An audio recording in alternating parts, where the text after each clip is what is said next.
नमस्कार।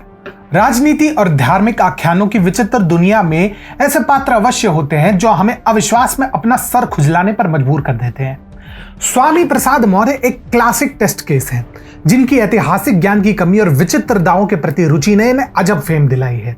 अब महोदय दावा करते हैं कि 4 धामों में सबसे पवित्र धामों में से एक बद्रीनाथ असल में एक बौद्ध धर्म स्थल था जिस पर सनातनियों ने कब्जा जमा लिया। कुछ दिनों पूर्व स्वामी जी को ब्रह्म ज्ञान मिला कि बद्रीनाथ बौद्धों का था। एबीपी से इनके साक्षात्कार के अनुसार अगर ऐसा ही सर्वे हो ही रहा है तो वह सिर्फ ज्ञानवापी का ही नहीं होना चाहिए, अपितु जितने भी हिंदू धार्मिक स्थल है पहले उनकी भी जांच होनी चाहिए, क्योंकि जितने भी हिंदू धार्मिक स्थल है उनमें से अधिकांश मंदिर पहले बौद्ध मठ थे जिन्हें तोड़कर हिंदू तीर्थ स्थल बनाए गए हैं। अगर गड़े मुर्दे उखाड़ने की कोशिश की जाएगी तो बात बहुत दूर तक जाएगी। हम ऐसा नहीं चाहते हैं। यही वजह है कि भाईचारा बना रहे, आपसी सौहार्द बना रहे, इसलिए 15 अगस्त 1947 तक जो स्थिति थी उसे ही माना जाए। सपा नेता से जब उनके दावे का आधार पूछा गया तो उन्होंने कहा कि एएसआई जब जांच करेगी तो इस बात की भी जांच कर ली जाए। उन्होंने दावा किया कि 8वीं शताब्दी तक बद्रीनाथ धाम भी बौद्ध मठ था जिसे आदि शंकराचार्य ने हिंदू मंदिर बनाया। ऐसे में अगर किसी एक की बात चलेगी तो फिर सभी की बात चलेगी। हम गड़े मुर्दे उखाड़ना नहीं चाहते हैं। मैं हिंदू, मुस्लिम, सिख, ईसाई आपस में सब भाई भाई में यकीन करता हूं।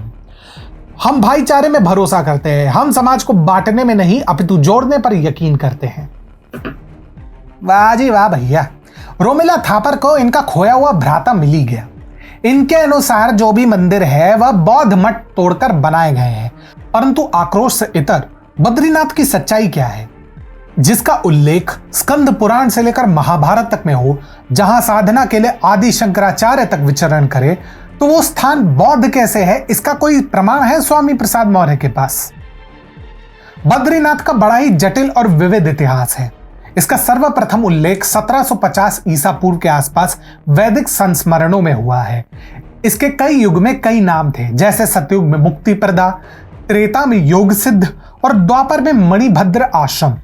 अब इनमें से कौन सा नाम बौद्ध संस्कृति का अवशेष है, कृपया स्वामी प्रसाद मौर्य बताने का कष्ट करें। कहते हैं कि एक बार देवऋषि नारद ने लक्ष्मी माता को नारायण के पैर दबाते देख लिया। इन्होंने उत्सुकतावश भगवान विष्णु से पूछा कि इसका कारण क्या है, तो वे ग्लानि बोध से ग्रसित होकर हिमालय की ओर प्रस्थान कर गए। उन्होंने घनघोर तप किया जिससे वह हिमपात से ढक गए। इससे द्रवित हो देवी लक्ष्मी ने बद्री वृक्ष का रूप धारण किया और हिमपात से भगवान विष्णु की रक्षा की। जब विष्णु जी को स्थिति का आभास हुआ तो उन्होंने प्रसन्न होकर इस स्थान को बद्रीनाथ का नाम दिया, जहां उनकी और लक्ष्मी जी की एक साथ पूजा होगी। अब बद्रीनाथ के ऐतिहासिक उत्पत्ति के बारे में विभिन्न विद्वानों के विभिन्न मत हैं, परंतु सभी एक बात पर सहमत हैं। बद्रीनाथ की उत्पत्ति अलकनंदा नदी के तट पर हुई और आदि शंकराचार्य की कृपा से इस धाम का उद्धार हुआ। जो व्यक्ति सनातन धर्म की महिमा बढ़ाने निकला हो वह भला एक बौद्ध स्थल पर आधिपत्य क्यों प्राप्त करना चाहेगा?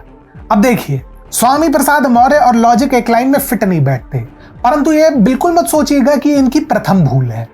सनातन धर्म के विरुद्ध प्रदर्शन आयोजित करने और रामचरितमानस की प्रतियां जलाने के इनके इतिहास को देखते हुए ऐसा लगता है कि वह इस अवधारणा से अच्छी तरह परिचित है। उत्पीड़ितों को न्याय दिलाने के नाम पर धार्मिक पुस्तकें जलाना क्या यह निर्लज्जता का प्रमाण नहीं?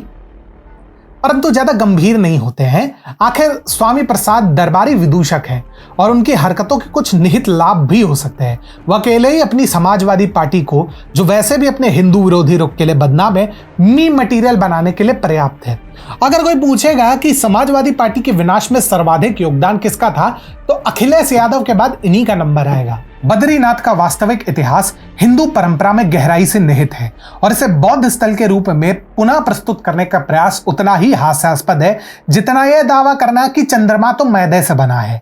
इसलिए प्रिय श्रोताओं, अगली बार जब आप स्वामी प्रसाद का दिव्य ज्ञान सुने तो स्मरण रखें कि ऐतिहासिक सत्य के दायरे में आधे अधूरे सत्य और राजनीतिक धूर्तता के लिए कोई जगह नहीं है।